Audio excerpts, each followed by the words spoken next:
আজকে আমরা দাদা মুভির পরের পর্বের সম্পর্কে জানব।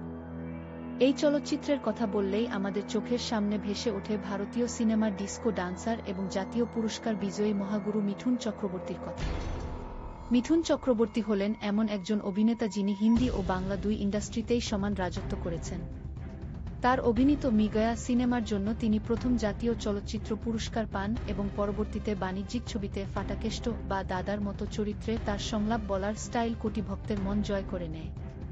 পর্দায় তার সাধারণ মানুষের প্রতিনিধি হয়ে অন্যায়ের প্রতিবাদ করার রূপটি দর্শকরা সবসময় লুফে নিয়েছে। চলচ্চিত্রে অসামান্য অবদানের জন্য ভারত সরকার তাকে সম্মানজনক পদ্মভূষণ উপাধিতেও ভূষিত করেছে।